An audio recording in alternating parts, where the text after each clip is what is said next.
episode 7 of Lost in Translation with Bobby Martin. I'm Sam Perkins. As always, we're coming to you from the WCTV studios in Wilmington, Massachusetts, and today we are joined by Boston University head coach Joe Jones.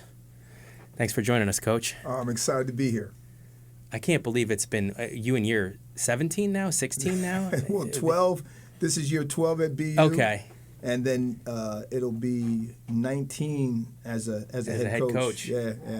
I'm not a young guy anymore. I'm an old head, like the young kids say. I'm an old head now. 12 at BU. I remember when they hired. That was.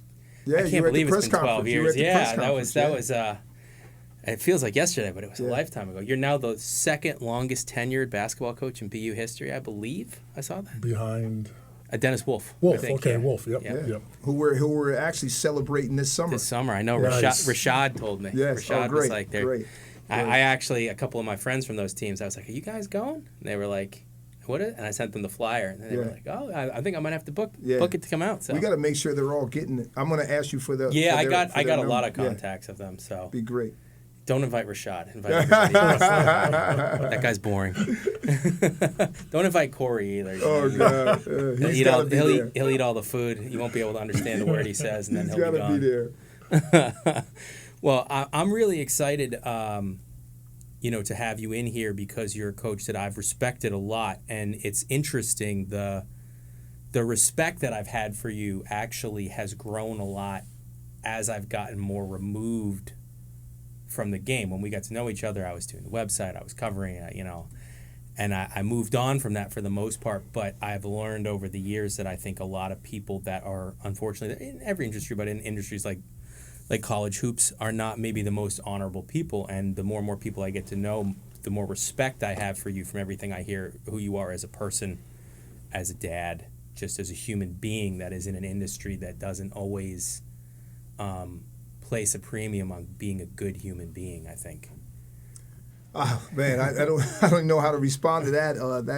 Those are unbelievable words, and I think I've been blessed to have a father who was just visiting me. He's 82 now. That raised me and my brothers and my sister a certain way, and then I just had great people along the way. Kind of show me the way and kind of provide some direction and some mentorship and some opportunities that have put me in a position to do what I'm doing now. I just talked to my college coach this morning. He's 73 now, and he left me a message early in the week, and I had to get back to him, and we had a great talk because I spent a lot of time with him and his family when I played for him in Oswego State, and talked to Jay Wright last week, and he was getting off the beach. And so I've had these wonderful people that have really really helped me and nurtured me and helped develop the coach and the person that I am. Were you, because I know that your trajectory through a coach, you started off, you were a guidance counselor, right? Yeah. And you were coaching middle school basketball. I know you were a player, obviously, at SUNY Oswego, which is Division III school. Yeah. But were you thinking about a career in coaching all along, or when did that come about? That's a great question. I was like Bobby, like the rest of us, probably like you as well, that, when I was a young guy, I just loved sports, and played all sports, played in the playground, I was just one of those guys that was thought of himself as an athlete from a young age.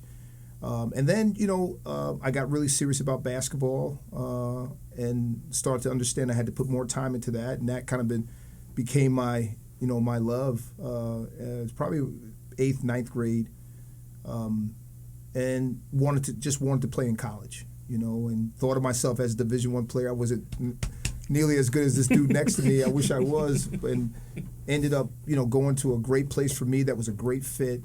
And then what happened was the summer before my freshman year in college, my best friend's older brother was a college player. He was my idol. His name was Robbie Weingart. He actually led the nation in assists in 1985 when he graduated college. And he said, hey, come with me to this place called Kutcher Sports Academy. It was an overnight camp for 8 weeks where you'd work. The Maurice Stokes game is played there every year. But it's really a haven. It was a haven at that time for college basketball players. They had their own league. We played other camps. And so I was able to play against Division I players the whole summer because that's the guys who worked this camp. And I went there, and I also was a counselor for a bunk of 10 kids in a bunk, me and a co-counselor, and that was a lot of fun. And then I was also a coach, and I coached and trained. I coached and worked with kids during the day. And the first practice, we had to pick our team, and then we coached our team. In the first practice, I really remember feeling, just this overwhelming emotion while I was coaching, and I'll never forget that. And that's kind of when I was like, wow, this is kind of a different feeling that I've never had this before. Even as a player, I never really felt the way I did in that first practice. And I think it was just one of those deals where, I'm a emotional person. I have a lot of passion for the game, and outside of playing it, that was kind of a different element of how I got in tune with that part of who I was. I would never guess emotional watching you on And that's kind of when I knew I wanted to coach. And I was fortunate when I was in college. My college coach was the one that talked me about working in education, and that's how I became a guidance counselor. I stayed 2 more years at Oswego State, got a master's in counseling, became a guidance counselor, went back home to Long Island, and then I was a middle school guidance counselor, and I coached the middle school basketball team. And then things just evolved. The guy I was working for knew Rolly Massimino, knew Jay Wright. We went up to Villanova camp, brought the whole program from the 7th graders up to the 12th grade. And I met Jay Wright for the first time in 1988, 89. And we became fast friends. And the first, he got his first gig at Hofstra, and actually gave me a call and asked me if I would be interested in interviewing for a position on the staff. And that's how it happened. It's an unbelievable story because I did not think I'd ever coach college basketball. I thought I'd be, a high school coach. Mm. So as a head coach now, you started off talking about your history as a guidance counselor. So now, as far as guidance is concerned, it took you a long time to learn how to be an effective guidance counselor. Right? You knew what to look for, where were the triggers. So now as a head coach, and I'm asking this question because I'm looking at where the game is today, I don't see kids emotionally prepared to be guided. Okay?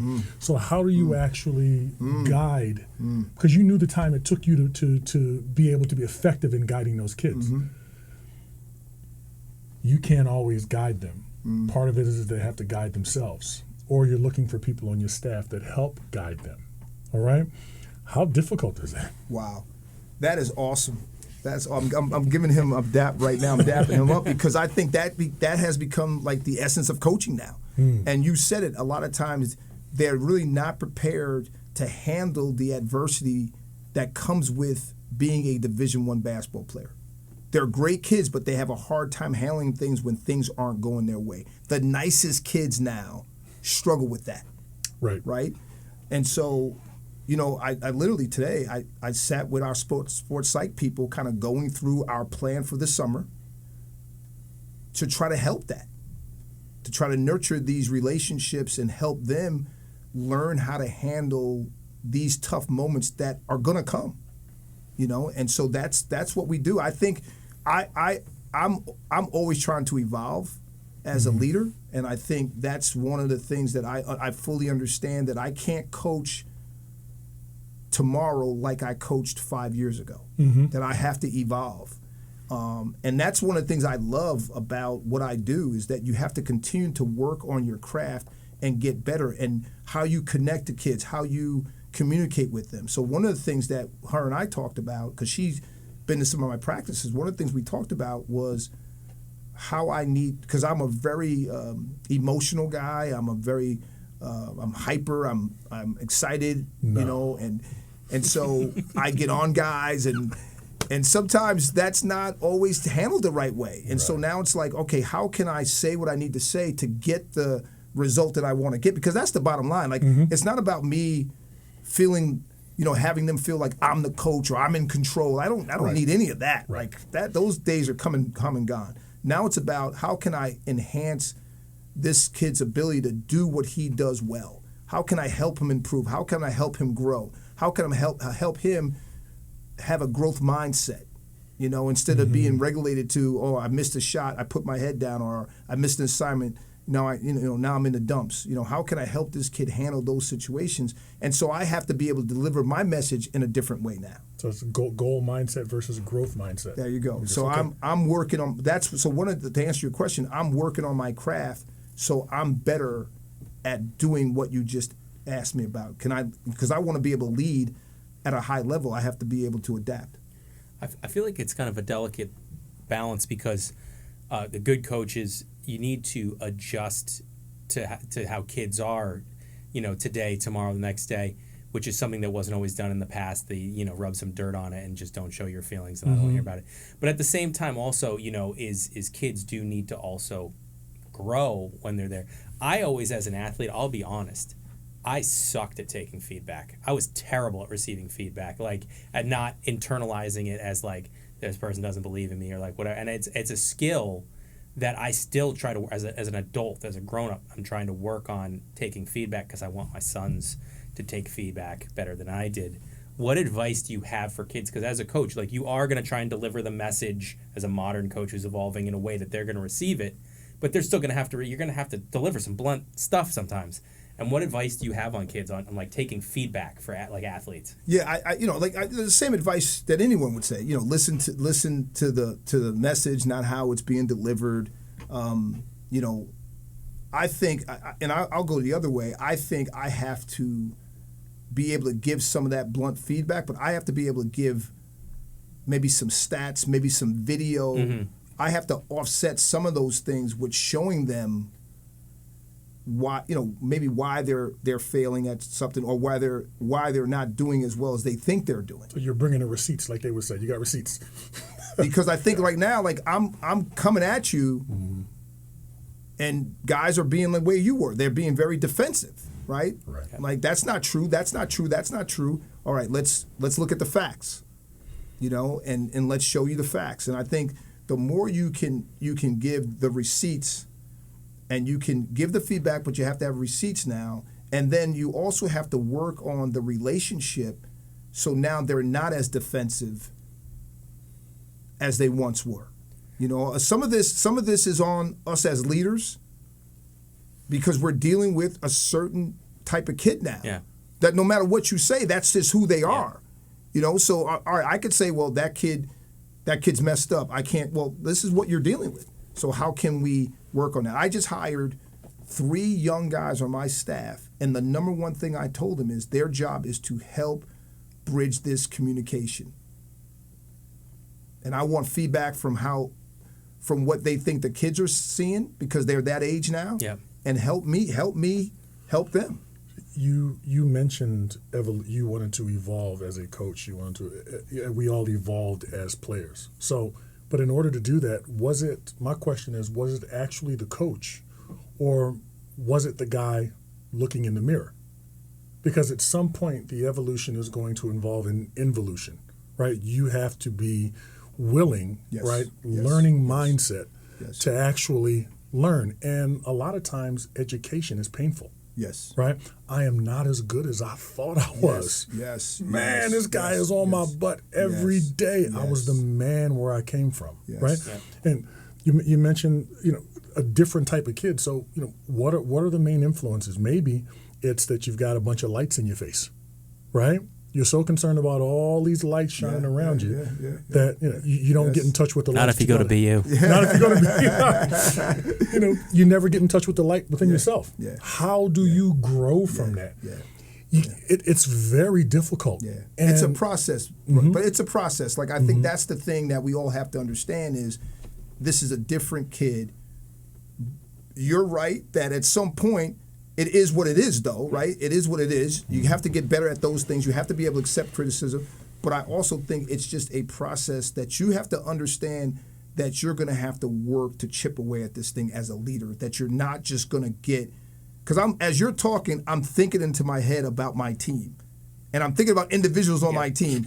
And I'm thinking about, all right, I'm just chipping away. I'm just chipping away because they are defensive. They are having a hard time.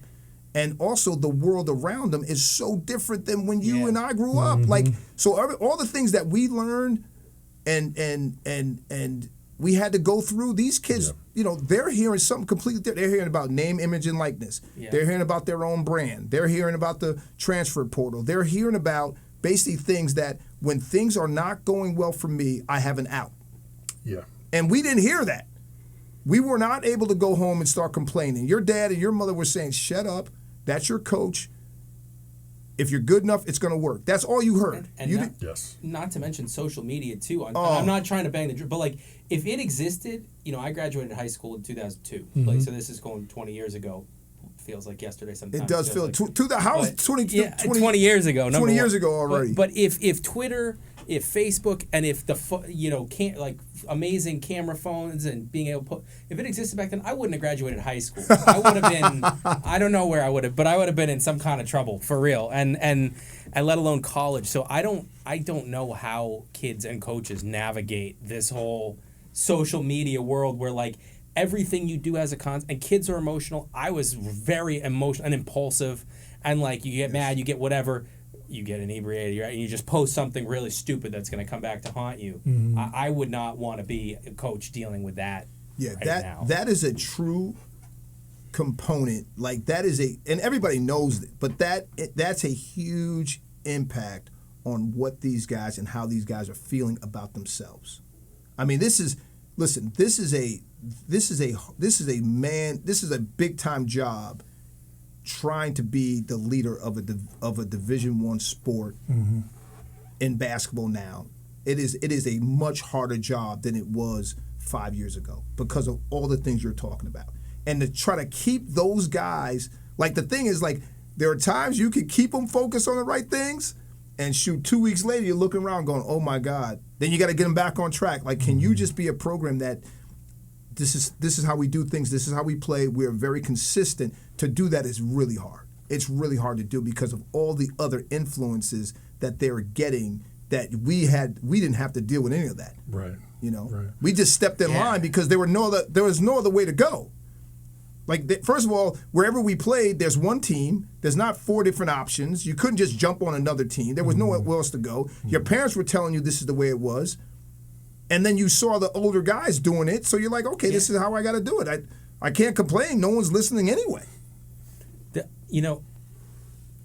Number one, I will say, in just talking about in the last 20 years and talking about BU, there's no way if social media was 20 years ago what it is now that Rashad Bell would have made it through 4 years at BU. I'm gonna say that right now, my guy Rashad. But as an aside, or not as an aside, but as more the focus, like, you said something that struck a chord with me, which is I wasn't good at feedback, but I didn't have great relationships with my coaches. And you talked about relationship building, and the coaches that I received feedback from much better were the ones I felt like genuinely knew me and cared about me as a person beyond just being a student athlete. And yes, you need a certain level of ability to play at that level, certain natural ability. But for me, the coaches that relate to their players, and relate doesn't to me mean like baby them or anything, but like that take a genuine interest and have a genuine relationship with their players. I think it goes a really long way, and I think that it, for generations of players and coaches, was very underrated. It was like, no, they just need to get out there and play for me. And that, what is your view on building relationships with players? Because you guys, I know the transfer portal hits everybody, but I've been shocked that you guys haven't been hit the way, I mean, and we'll talk about the COVID era in a second, where you kids can have 6 years, or there's even a couple that have had 7 in a school. And I was looking through the roster, from a distance, and I was like 2 years ago probably, after I was like, oh yeah, Walter White, he's going to be gone. He's too good. And he's been around for 75 years now at this point, and hasn't transferred, or, Suk made, he'll you just, when there's a guy that comes in as a freshman and they're almost too good to stay 4 years now, where you can just transfer and not have to sit out. It's been shocking to me to see the consistency of your roster, and your best guys are staying from freshman to end of eligibility. And I feel like that has to speak to your relationship with them, because BU is a wonderful school. It's a great campus. It's in a great city. But BU alone is not enough for kids that could play at a higher level to come there and be like, oh, we're playing in Case Gym and there's like 200 people in the seats, and I'm going to stay here for 5 years when I could go, I kill it year 1 or year 2, and I could go up to the Big East or the ACC or something. So that's a very long-winded way of saying, talk about your relationship with your players, because I feel like it's got to be pretty good. Well, I hope it is, and we work really hard at it, and that's really why I coach. Honestly, I love the game. But I coach really because I love being around young people. I love helping them develop. I love helping them figure out that next stage in their lives, what they're going to do when basketball's over. We spend a lot of time, like, look, man, right now I have a roster of 16. We have 9 guys that have paid internships this summer. Wow. When the season was over, the first meeting we had with each kid was, we have a woman that's in career development and leadership. She runs kind of a combination of that in our department. Me and her sat down with each kid and met them where they were in their process of figuring out this next step. And so some of our guys didn't have resumes. They worked on resumes. Some of the guys that had resumes, they were a little bit further along. We were able to kind of help some guys reach out to some alums and contacts that we had. And we were able to kind of put that in motion. And the guys that don't have internships right now, they're moving towards that next summer. Mm-hmm. And so these are things that I think are important when you're talking about that relationship, because this is everything to do. These are all things that have nothing to do with basketball. You know, that we're saying, hey, dude, we respect you for who you are as a person, and our job is to make sure. Part of our job is to make sure that you have an idea of who you want to be when your playing days are over. We have to work towards that, and let's put some time into that, and let's invest in that. So that's an example of what I'm talking about. And then, you know, I think we had some special guys. I think overall we do a really good job of making guys know that we care about them. And then we had some special guys too. I think you got to give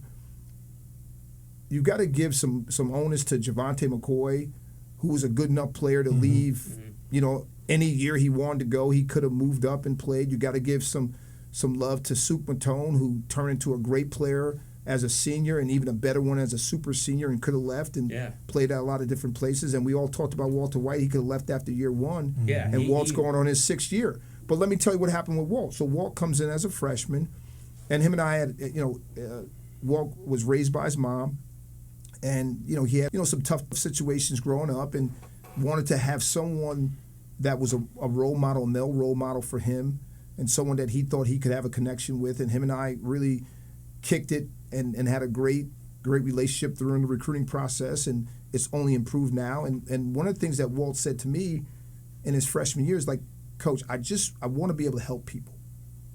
And I said, okay.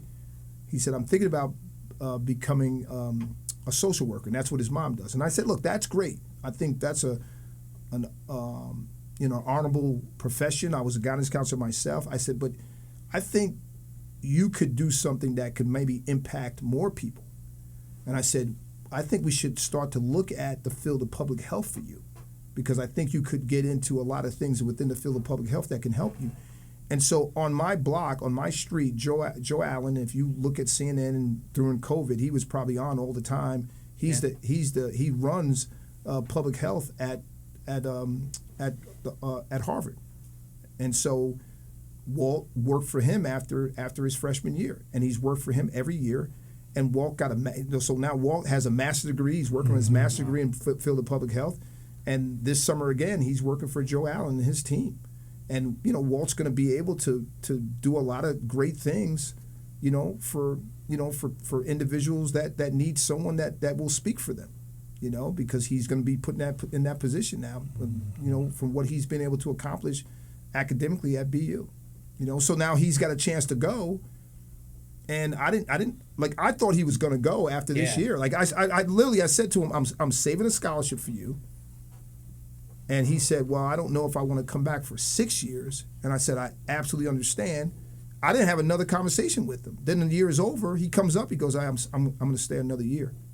And I freaking, did cartwheels, And so I think all the things we're talking about, I do think all the things that we have done together, the time that we spent together, helping him try to figure this out. I do think there's a connection. Why go somewhere else?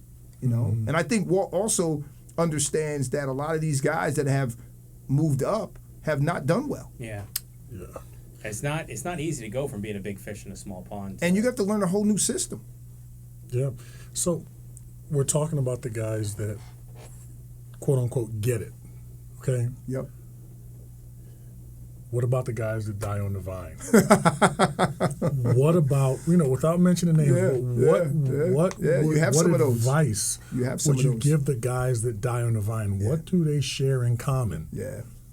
That's dude. You guys are asking great questions, and that's a super one, and that's something that we have to watch out for. So now what I do is, like, if I have a guy that died on the vine, I have to remember that during the recruiting process, and I have to be able to communicate that to my staff. Like, all right, these are things we got to look out for in the recruiting process, And I think the one thing is the inability to change. Like, I think, like, I get it. I get what these kids are going through. I understand that, right? So I'm loyal to a fault, but I'm very loyal. I'm patient. And as long as I see you adapting and improving and trying to improve, I know there's going to be some challenging conversations. I know there's going to be some challenging, dialogue going back and forth at the time. I understand that. I get that. But there's got to be some growth, bro.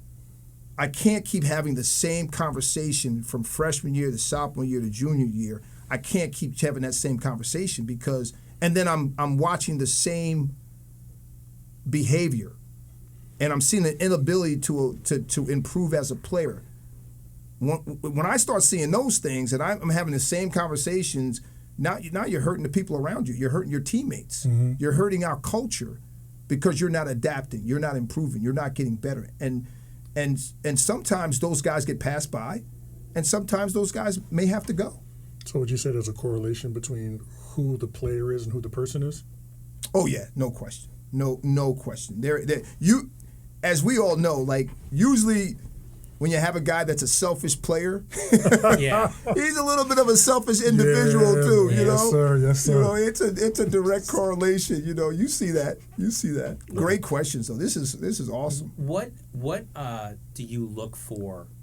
It might be skill wise. It might be personality. Like, when you're recruiting a kid, are there certain characteristics on/off the court that you're always looking for, or is it kind of kid by kid, case by case?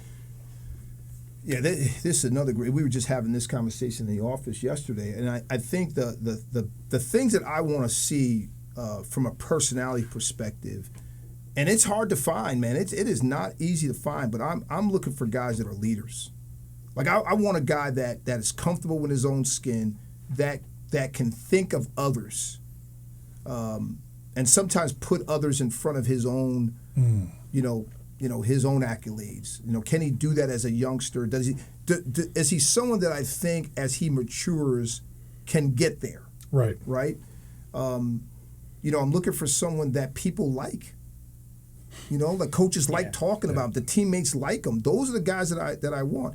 And I'm looking for someone, and this is something that I'm more in tune with than I was before, because I have to coach a certain type of kid, and I need guys that have a level of toughness. Like, you got to have a level of toughness. Like, and that's not, I wouldn't say that's like every kid, like, but the majority of our kids have to have a level of toughness, or I'm not going to be happy. Yeah, where you can, it's like on and off the court. Something that I've noticed about some of the BU kids is like, they can handle getting bumped on the court and in life as well, from everything that I've heard, about them. And that doesn't mean that they're, the kids don't need help and support, because obviously they do. It's a tough time. Your late teens, early 20s are very trying times. So I'm not here like you need to just go it alone, but like just a level of resiliency. Yes. Question: do you recruit, when you're recruiting, are you looking for just best out there, best combination of, say, ability and kid out there, or do you recruit specific need? Hey, we need a point guard this year. We need a. I think the one thing I would say is that we're not taking anyone when we get on the phone and they say he's hard to coach. Yeah. We are not. The conversation ends right there. I don't care. I tell my guys, never tell me if he's a great player, but he's got a bad attitude. Yeah. Because I don't even want to hear it. So you don't even have to worry about me talking myself into taking him. Just don't recruit him. Because whatever he's like there, he's going to be like in our locker room, and I don't want it. Yeah. So that is a blanket statement, and our guys know that. They know, like, don't bring that dude anywhere near me. That was a public service announcement for all you young kids out here who are watching this. And I do think at times your team is going to need certain things. And right now, we're talking about we need to make sure there's a level of athleticism that we're bringing in because we're teetering right now. And we're always a pretty athletic team. Yeah. So we have to have a level of athleticism. One of the other things that we're talking about, because I think right now, obviously, Colgate has done a really good job, and their ability to make shots is one of the things they do best. So I think we have to make sure that we're bringing enough guys in that can make shots. And the last thing I would tell you is their feel for the game, the IQ, and that's a hard thing to kind of figure out when you're watching a guy. Does he really know how to play? Can he make others better around him? I think those are some things that we're looking at a little bit harder right now than maybe we've done in the past, because I think that's where, if you ask me right now, the thing that could hold us back could be our decision making and our ability to make open shots. And if we're going to win, we got to be able to do those on top of being a much better defensive team. But go ahead. I mean, it's one of those things, and obviously I will fully admit that as much as I loved hoops and lived it and wrote about it and did all that stuff, that I don't know hoops like you do or like other Division I coaches, that certainly not like Bobby knows. So I'm not here saying like I could do a better job than Coach X, Y, or Z. No, I couldn't at all. I would get fired in 3 days. But I do think that in watching so much of mid-major, low-major hoops, I did get a level of, you can step back and see trends that work and don't, that maybe coaches in the moment don't have that kind of perspective always. Yep. I used to go nuts. There would be certain coaches and certain programs, not putting them on blast, but who would be so married to their scheme that they would totally overlook or just bury really talented players because they didn't quite fit the scheme. Like you have a coach at a mid-major or low-major program that's like, we really need to get like a 6'9" step-out 4 who can shoot it from out to 25 feet. And I'm like, I would like someone to hand me $500,000 tomorrow and not have to do anything for it. But you're coaching at a low-major New England program. That's great. That's probably not going to happen. Maybe you should get the 6'4" kid who's here in the same gym, who's rebounding and dunking at everything, but doesn't have a position, but his motor 3 games in a row, he's just going for 40 minutes. I mean, he doesn't have a position, and he's not the 6'9" finesse 4 you're looking for, but he'd probably do something on the court for you. I think we've all made that mistake. I think we've all had those guys that we've overlooked, that are maybe a little undersized, maybe not as quick, maybe not as athletic, but they have something that gives them a chance to have great success at your level. And I think we've all that. And I think that sometimes that's a hard thing to measure. But I think you're onto something. I think you're exactly right. And that's so one of my staff members asked me yesterday in the meeting, it would help us if we had a better understanding from you, kind of like what you're looking for. And look, I've been doing this for a long time, so there's an idea in my head of what I'm looking for. But if I give guys that, then I think they miss out. Yeah. I'll tell you an example. I had one of my assistants. One year we said, all right, we need a 6'9" center. Yeah.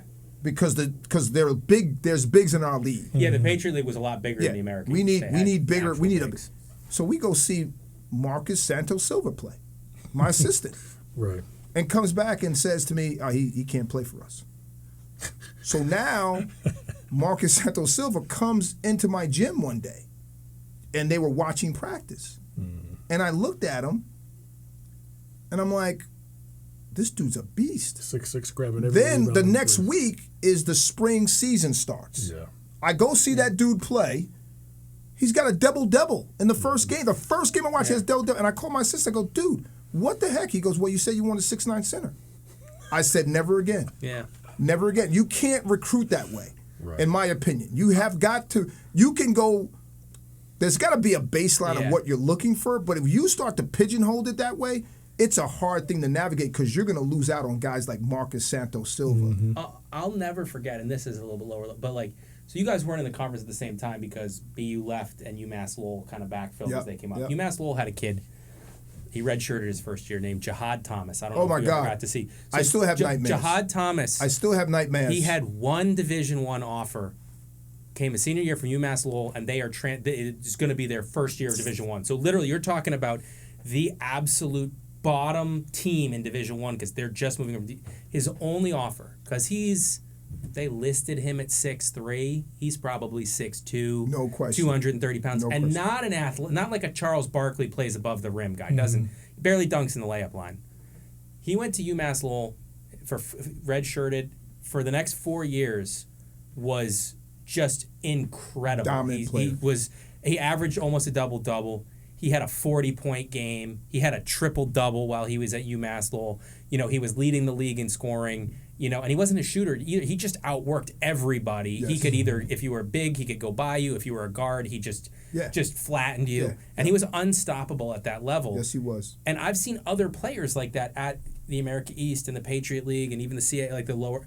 And it's like some coaches don't want to recruit kids like that because they don't look the part. Yeah, but it's any team forget even mid-major, but even high majors, any team that could have added him would have been a better team for having him on their team. There's no question. There's no question. And, you know, I think like us, like, you know, look, I've had Cedric Hankerson, Eric Fanning, Maurice Watson, friggin' Javonte McCoy, Walter White, Max Mahoney. Those are some friggin' great players. Yeah. And so when I start spewing those names out to my staff, they're like cringing because it's hard to get those dudes. Yeah.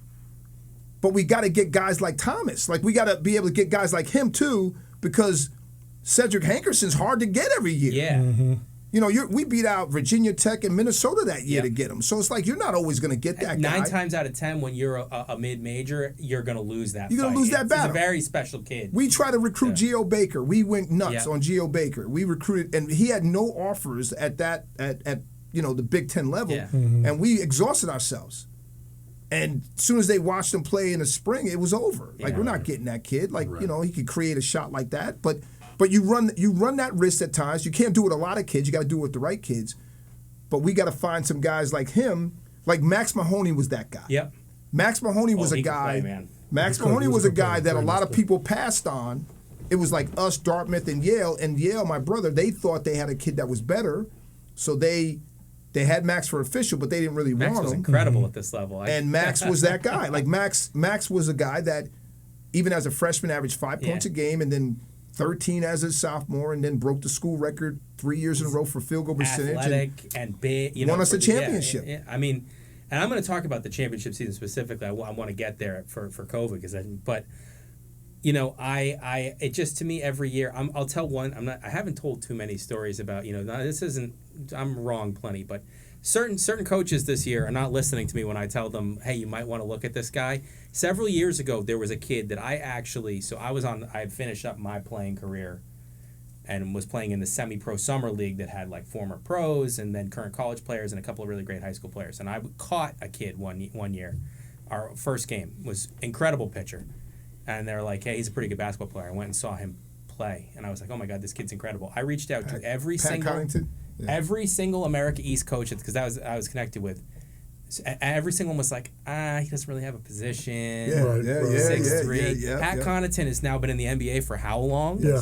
They were like, I don't know if he's athletic. He's not athletic enough. He's in the dunk contest. He has the highest vertical leap that they recorded for a while. Yeah. But it was like he didn't quite look the part. He was like, I'm raising my hand. I was at BC and I was questioning him until he exploded in the last tournament in Orlando. Then we tried to jump in. Yeah. And then it was too late. Mike Crowley still bothers me about that. But so I have to raise my hand. I was like, I can't really dribble. He doesn't really have it. Dude was a stud. Right. I remember I can say it now because he's gone on to huge things. But Steve Peichel at Stony Brook, I was like, Pikes, you guys have a baseball program? I know he wants to go somewhere that he can play both sports. Right. And at the time, none of the high majors were like, well, you know, you could play. We'll let you play both.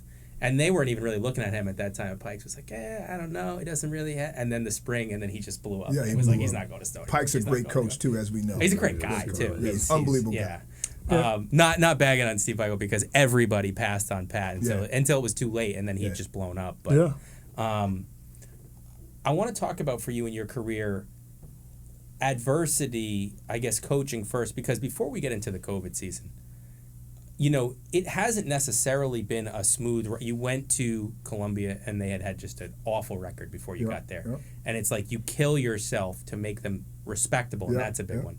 You go to you wind up and you take a high major at BC for a year, and then you wind up at BU, and you are looking like you're going into, because you have some incredible returning players with Dom Morris, DJ Irving. Yes.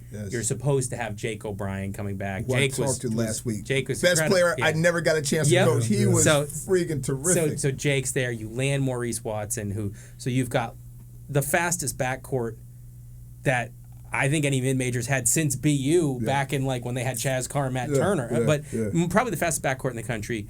You've got Dom, who's like a bruiser with skill. Jake is 6'9", athletic, because you had no business being in that league. If you guys had been able to field the team that year that you had on the roster, there's no way. I know that there's no absolutes in mid-major, but there's no way you guys don't win the league that year with that combination. Yep. But the school decides that they're moving to the Patriot for all reasons that I think it was a great move for BU to move to the Patriot overall. But in that year, the rest of the America East Conference votes. They ban you guys from postseason play. It's the team that never was, because you're not able to. And you guys still valiantly were right in it for the regular season championship until the end of the year without Jake. Yeah. But like, how tough? Just take me through that year when you look like you're going to have this amazing team, and you still wound up having a great team, but like a real program changing, defining team. And before you can even have an official practice, it's like yanking the rug out. And how did you navigate like coaching those kids and helping those kids through it? And at the same time, there must have been some real personal, internal like disappointment, sorrow almost over, man, we could have had what could have been before the year even begins. It can't really be. Yeah, it was a tough emotional time, honestly. And nobody knows is we actually had a transfer kid that was coming in that we probably didn't even need, but he kind of fell into our lap, and he was a shot blocking stud. He came and visited us, so we had him. I remember you got, but then because of the ban, once Jake left, he left. He did, so he never came. He But I remember you guys were supposed to have a big time talent, which would have been really good. Yeah, we would have been lights out. We would have been we could have easily been like a top 40 team. Yeah, like you just like a 13 or 12 seed, like that. No question. So once we found out that we weren't going to be we're going to move to the Patriot League, Jake immediately was on the fence and didn't know if he wanted to stay or not, and I just flat out had a meeting with him, and I said, look, no one's going to blame you for leaving under these circumstances. I hope you stay, but no one's going to blame you. And pretty quickly after that, he ended up leaving. Because it was his last chance at the NCAA tournament. Yeah. And You couldn't blame him. You were banned from the league had banned you from. He was hurt the year they won it in 2011. He was hurt the next year. Yep. Now he gets healthy, and he just wants to have a shot to play in the NCAA tournament. Now we're not going to play, so you can't fault him for that. And Jake and I are still pretty close. So I think it was a hit to the team when we had to tell him. It was as big a hit when Jake decided that he was leaving. Because those kids loved Jake, and he was healthy then. He was playing with us. And I remember looking at, for some reason, I caught John Papali's face, because John Papali was a freshman. Yep. And for some reason, I looked and immediately caught his eye when we told him that Jake wasn't coming, and he was crushed. Wow. And so that was tough. Now, the other thing that was a good thing was that team was really close. So DJ was a great leader. Dom was a tremendous person, as we all know, maybe one of our favorite kids of all time. He's one of my favorites. Travis Robinson was a great leader. So those guys were great leaders. And then Maurice was tight with those guys from Philly. and Maurice was a leader in his own Yeah. right, so he was kind of pulling in John. So then it was like, okay, guys, let's do some damage this year, and then when we get back and we get a chance to go to the tournament, let's get it done in our first year in the Patriot League. So that was the whole thing, was like a 2-year ride to get there, and they all bought into that. So then that became like our focus, and we got out of this.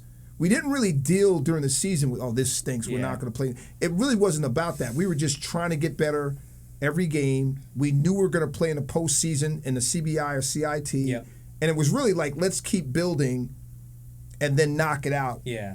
You know, and we were young enough at the time where guys were still bought in. Now, if this was the transfer portal, we might have had a harder time keeping these guys together.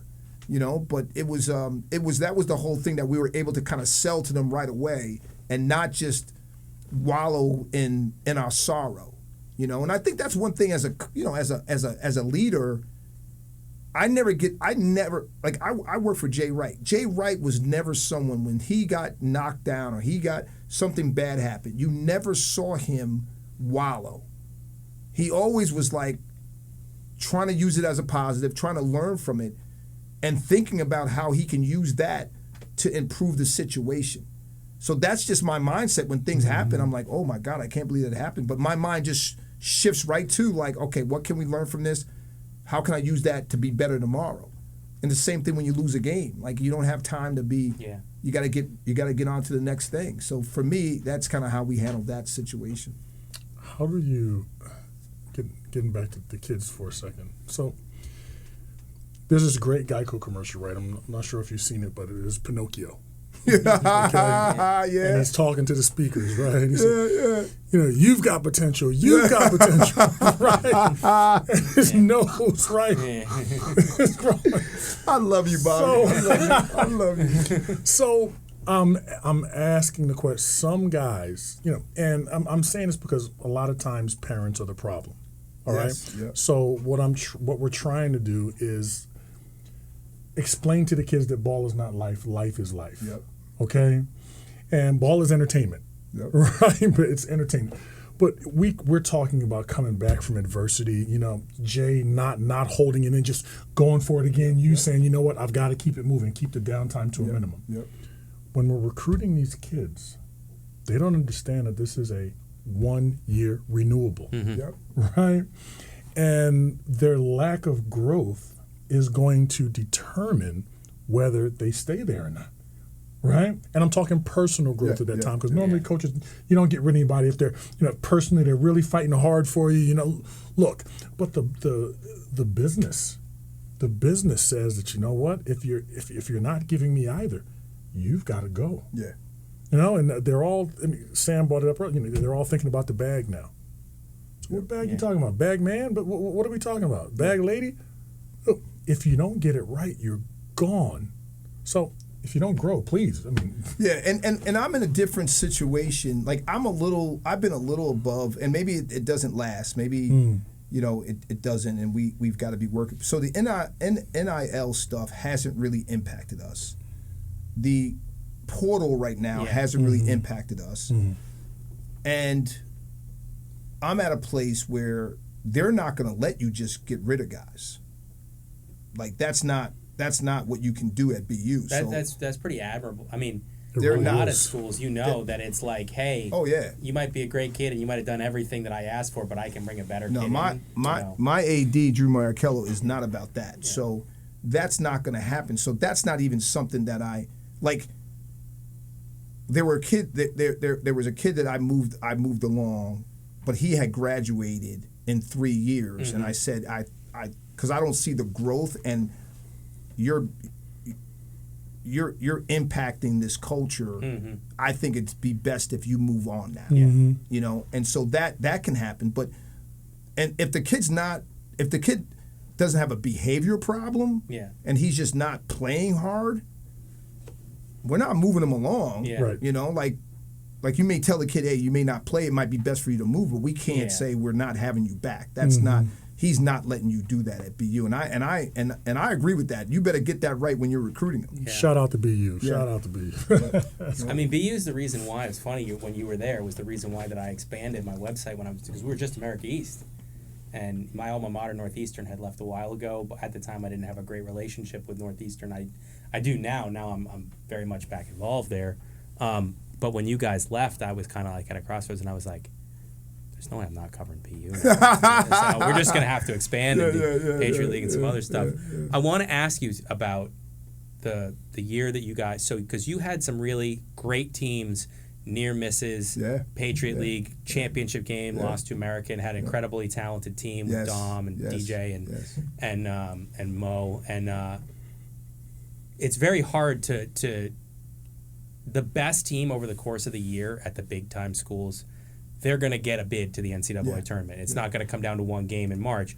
At the low major, mid-major level, where it's only one team from that conference is going, it's not who is the best team, but it's who's the hottest team right now. You guys had great opportunities, didn't quite come to fruition, and then finally, the 2020 Patriot League tournament, you guys win it. Yeah. And you guys were the last team, I believe, that year to punch your ticket to the NCAA tournament because the next day they canceled it because that was when COVID came. The world stopped, Just take me through that experience. I know you've told it a bunch of times, but take me through that. And then on a personal level, where you'd never coached in the NCAA tournament as a head coach. No. And you get that, there's you put in a lot of time at a school where this is not knocking the athletic department at BU at all. I love the athletic department there, but it's just you're in a major league town. You're at a hockey school. It's not like basketball is the first priority for students, fans, whatever. So it's not an easy. My point is, it's not an easy to go win there at BU. It's not easy to recruit there at BU, even though it's a great school. It's just not as easy as some other schools. So you really have to slog through it to get to that point of, and then you go on the road. And you beat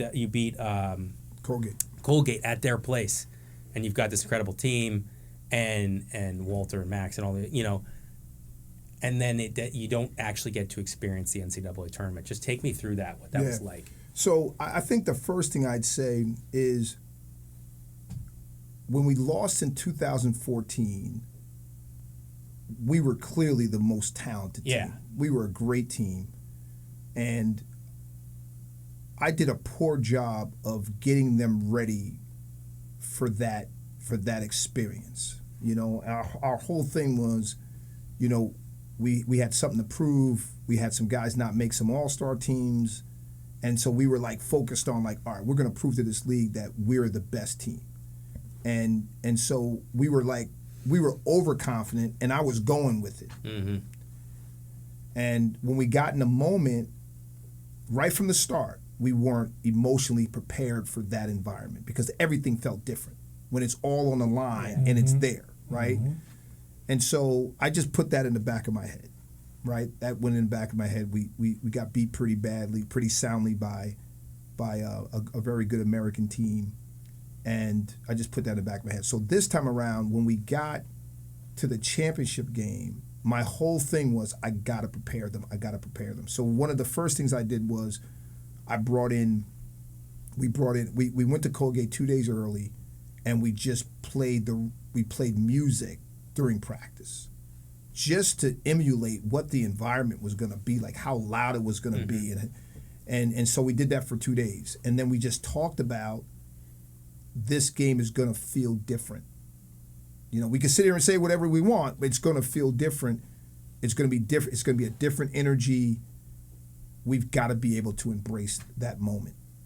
Outside of them being a great team and making shots, we got to be able to embrace understanding what's on the line. And we got to embrace it. And so the team went out, and we played arguably our best game of the year. And we played loose, and we were in the moment. So now we win the game. And earlier that day, I think the NBA was thinking about stopping, or someone got COVID, or I remember seeing that. But I said, all right, I'm locked in here. Let's go get this done. We win the game. At the press conference, one of the reporters say, "Hey, do you think you're gonna play with fans in the NCAA tournament?" And I was like, "Listen, right now I could give a crap about the NCAA tournament. I'm gonna enjoy this friggin' moment that we've all worked hard for." And I said to the guys on the bus in the locker room, I said, "Hey, let's really enjoy this moment. Let's not think about tomorrow. We'll think about tomorrow when we get there. We're just gonna enjoy the moment on the bus." So we went back. We just enjoyed the moment. And then my AD texted me and said, "Hey, we're going to meet tomorrow to kind of figure all this out." And then that's when they told me the next morning that we weren't going to the tournament.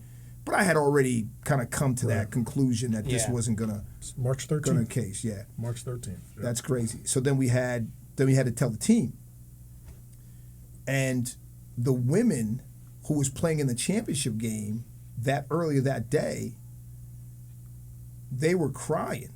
Because they didn't even get a chance to play. No, I think they were in the semifinals. They didn't even get a chance to play for the championship, and they were crying. So I told our players in the locker room, I said, "Look, guys, like I know this is a huge blow, and obviously there are bigger things going on in the world right now that are bigger than playing in the NCAA tournament, and I get it." I go, "But the women didn't even get a chance to play in the semifinals. We got a championship, and we should feel good about that." And I think the guys understood the magnitude of what was going on around them. I think later on, when you think about it, it hurts. Mm-hmm. Yeah. I think a couple of months later, when I was like in my basement during COVID, going, "What the freak am I doing?" Right. Yeah, I was like hot. I was like, "Oh my God, you go all this way." Just some bullshit. Yeah. And honestly, that's how you felt. Yeah. And but the other thing I think, honestly, like I have some people that I look up to. I think my brothers had a great run, a great career. Jay Wright's been, and I wanted to win it too. I have to be honest. Like that's something that if you're not competitive enough to want to win championships, you should be coaching. So, proving to myself that I could lead a team to a championship, that was a hurdle I wanted to get over.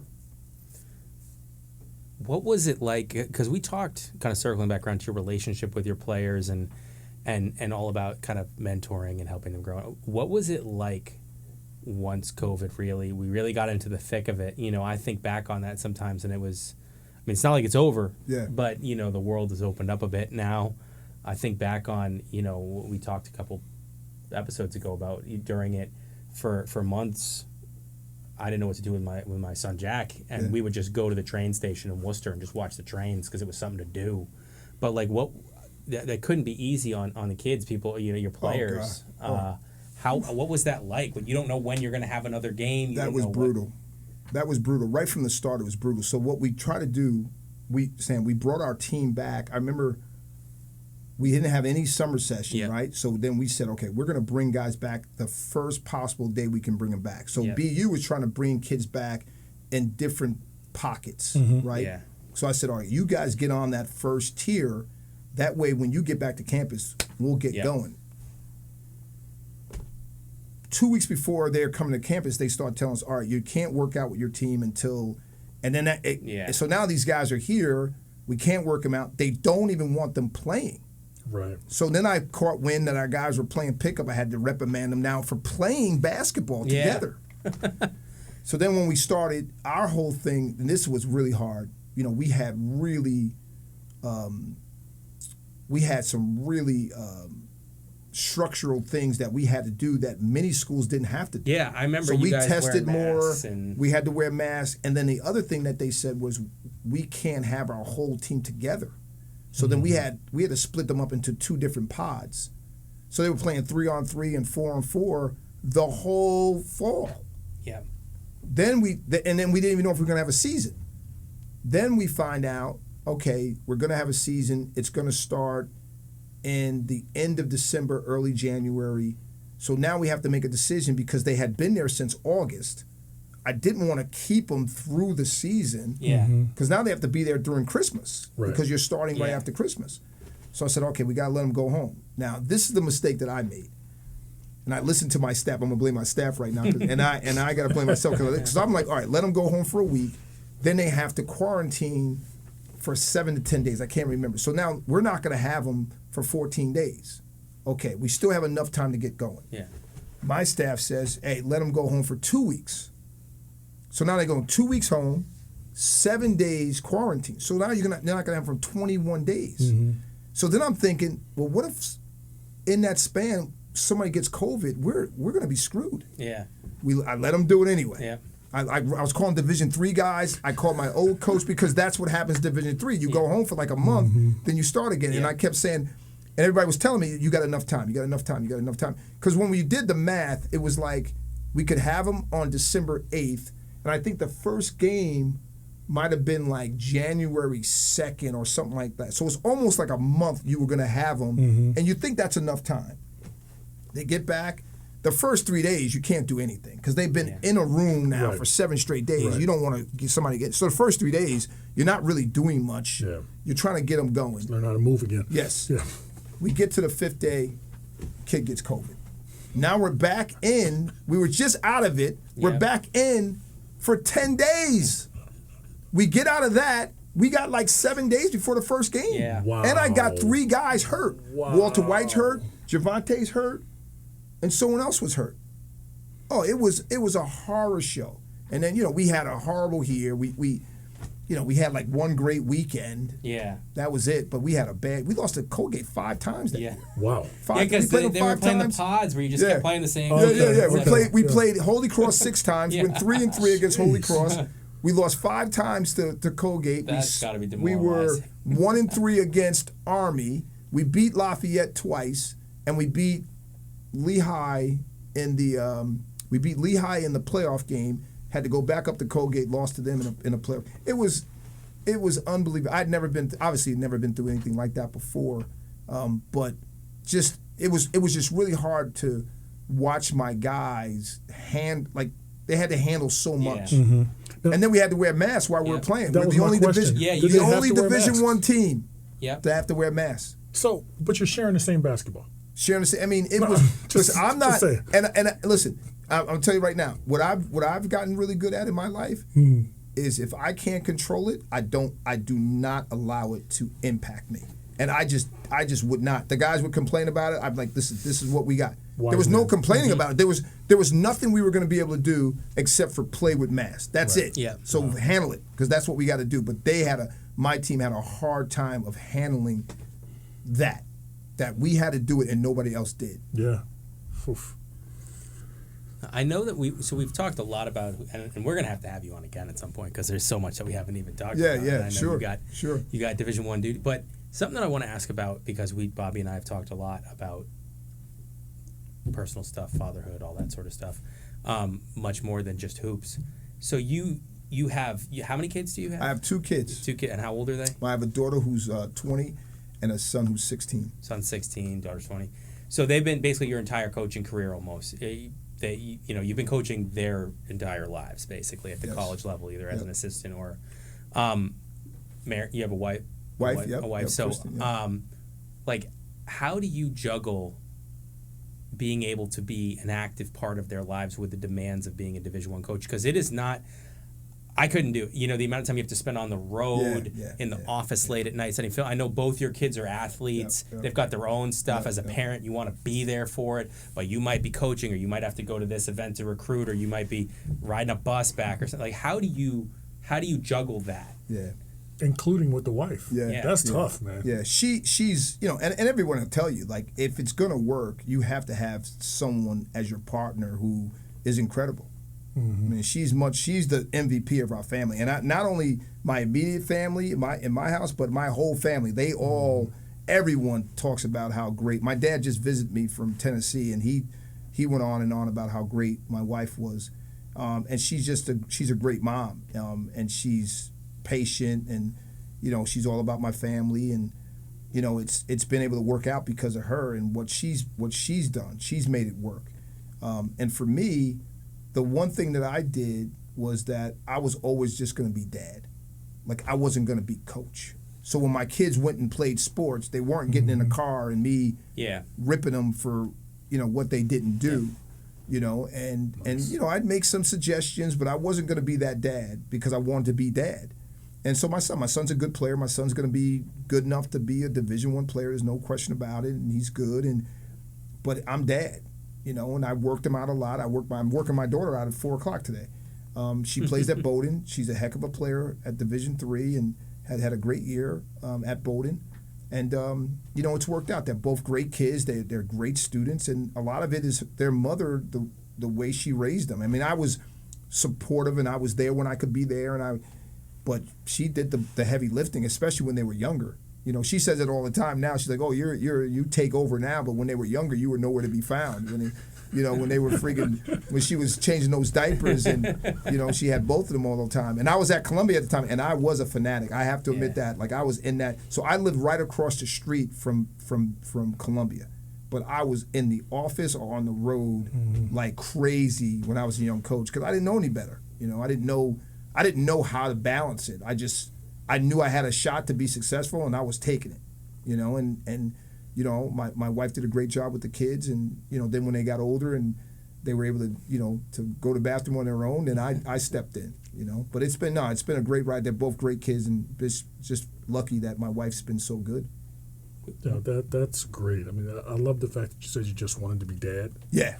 How tough is it to recruit kids? I mean, do you look at the parents also? Oh God, yes.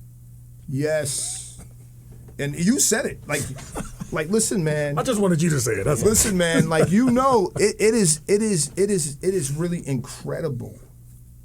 And people, the way you love your kids. You know the way you love your kids. And so obviously you're distorted in your view because of your love for your kids. Like everybody understands that. But when I'm in the recruiting process and I'm hearing some of the things I'm hearing about the coach, about the way the kid was being used, I'm out. Yeah. Listen, if the dad is like that, the mom's, I'm out. Public service announcement. I don't even mess around. Like I don't, and sometimes you get it wrong because they fool you. Yeah. Right. But if I hear that this is, I'm wrong. Now the other thing I tell the parents when the kid commits or before the kid commits, like, listen, I'm not listening to anything you have to say about basketball. Don't even bother calling me or texting me because I'm not even going to respond. I'll have my assistant tell you that I'm not going to respond. Your son's going to come in and talk to me if there's an issue, and we'll deal with it. But don't ever call me about this. But don't do it because I'm not responding. And so I tell them flat out. And then what I do, if anybody calls, I just right in front of the team. I don't tell them who it is. I said, listen, do not have your parents calling me. This is not high school. That's right. This is not AAU. You're a young man now that's growing. You need to figure this out, and your parents aren't going to be able to help you figure this out. So you need to come to me, and that's how we've done it. And there's at times some distance between me and some parents at times, and I'm okay with that. I'm literally okay with that because I'm going to treat their son like my own. That's one thing I'm going to do. I'm going to treat that dude like he was my son. And some parents can't handle the kid's role. Some of them can't handle. Sometimes the kids handle it better than the parents do. So you might be struggling with the role, but you're not going to struggle with me helping the kid get an internship, me helping the kid make sure he's going to get a tutor, me making sure that kid's getting his paper in, me making sure he's okay emotionally. Like, no, the dude's going to get treated great. He may not play the way you want him to play, but he's going to get treated great. So we've talked about being just dad with your kids, and we've talked about coaching and recruiting, and you kind of brought up, and I was going to ask about. So I've heard about your son a bit, and I've heard that he's going to be a Division I player, that he's a good player. How do you handle that? Would you recruit your own kid to play for you? Yeah, so I think that's a real question that him and I are going to have to deal with. Like this weekend, he had 4 straight games. He scored over 20. He had 23s in 4 games. Like he's going to get there, and he's a kid that's got an upside. So yeah, he's I've heard from people that people that know the game that he's a Division I player. Yeah. So he's got upside, and he's going to be able to. I think he's going to be a kid that people are going to recruit at my level, and I do think if he can mature, it could be a possibility. But I don't think either one of us really want that. Yeah. So does your brother recruit So your son? so that was the first time. So James is, if you know James, he's a little different than I am, and I'm not going to say it's a bad thing. I'm not going to say that. He's a little different. So for the whole time, Bobby, he's never really been like, have you ever thought about Jay coming to play for me? Have you ever thought? Never say. So this weekend, I sent him the edit of Jay. First time he said, "Oh, he needs to be a bulldog." I'd never heard that before until now. Now he had 23s in 4 games, 4 straight 20-point games. Now he needs to be a bulldog. Let me tell you about your daddy. Yeah. Come with me. Now you and your brother, you guys have had, I know, like closed scrimmages where the two teams played. Every year. But you don't play during the regular season. No, not anymore. We played when I was at Colgate. Yeah. Columbia, and he was at Yale. We played 7 years in a row. Was that tough coaching against your brother? Yeah. It started out fun. Look, the first time we did it, Sports Illustrated came in. They spent 2 days with me. They spent 2 days with James. They did a whole story on it. I remember that. It was friggin' awesome. So it was cool the first time. The second time we played, we played at my place, packed house. David Stern, God bless his soul, was the head of the trustees. He came to the game. He sat in the front row. It was unbelievable. We beat him in double overtime in a packed house, and the kids stormed the court at Columbia. We went 6-8. Yeah. They stormed the court. They were 0-14 the year before. From that point, it was awful. After that, it was awful. And at one point they had beaten us like 4 in a row, and I was out of my mind about it. And you're competitive, and so. We never would talk the week of the game. We talk every day. The week of the game, we would never talk. It split up our family at times. It was intense, man. It was intense, and we're glad it's over. Are you guys close off the court? Oh God, yeah. We talk every day. So something that I feel like I need to ask, even though it's almost like, as a white dude, how do I, it's something I can't understand. But so you coach a sport that is predominantly African-American players, underwhelmingly African-American head coaches. It is overwhelmingly at the high school, college, and even NBA, but not as much at the once you get to, but like college, it is, in my opinion, like a disgrace how few black head coaches there are when you look at how many black players there are. There's no way you can tell me a sport at the college level can be like 60% black, but should only be like 15% of the head coaches. What has that experience been like as an African American, as a black man, as a head coach? Is it challenging? Do you feel like there are extra that you need to be like perfect, where someone else, a white dude, can just kind of mediocre their way through it? I think people have been very critical of the X's and O's. African American coach, his ability to coach his team, to be able to run a play out of a timeout to get a shot. I think in terms of the level of execution at which we can work at, what level that we're on as African. I think we are really. It's people are very critical of that. Oh, he's a good recruiter. Yep. He gets good talent. I heard that a lot about myself for a long time. I don't hear it as much anymore because we've had a level of success. But for a long time, and I think it's we're in a position where you have to really prove yourself more than maybe our white counterparts have to in terms of our ability to coach the game and our understanding of the game. And it's sick. It's sick. When I was an assistant, that's all people talked about was getting an African American assistant to help you recruit. Yep.